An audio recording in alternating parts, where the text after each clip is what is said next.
Nous avons appris la semaine dernière par le tribunal correctionnel de Paris qu'une membre du Conseil de Paris, en l'occurrence Madame Rachida Dati, maire du 7e arrondissement, ministre de la Culture démissionnaire, candidate aux élections municipales, candidate pour devenir la future maire de Paris, nous avons appris qu'elle sera jugée pour corruption, trafic d'influence passif, recel d'abus de pouvoir et abus de confiance dans l'affaire en lien avec l'ancien PDG de Renault-Nissan, Carlos Ghosn. Et elle le sera après les élections municipales, à une date aujourd'hui connue, du 16 au 28 septembre 2026. Madame Dati est en effet soupçonnée d'avoir perçu une rétribution de 900 000 € de la part d'une filiale de Renault-Nissan pour des prestations dont la réalité est contestée. Ce jugement interviendra après une instruction et des investigations qui auront duré plusieurs années et une présomption de faits graves qui ont conduit à la mise en examen de Madame Dati, dont je note à nouveau l'absence dans notre Conseil.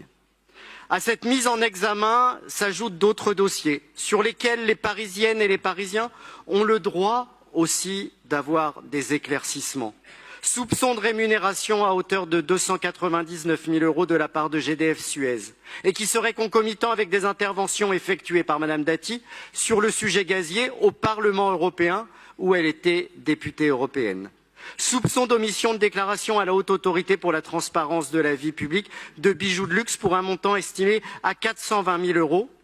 Et enfin, des liens avérés, pour ne pas dire plus, avec le régime d'Azerbaïdjan.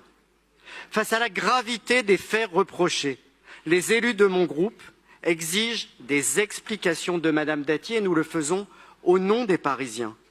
En 2022, Madame Dati a déclaré plus de 2 millions d'euros nets au titre de son activité d'avocate, soit plus de 173 000 € nets mensuels. Les Parisiennes et les Parisiens ont le droit de savoir d'où vient cet argent.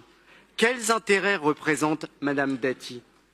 Nous continuerons, pour notre part, à poser la question aussi souvent qu'il le faudra, et sans faiblesse, car les citoyens de notre ville ont le droit de faire un choix éclairé en mars prochain.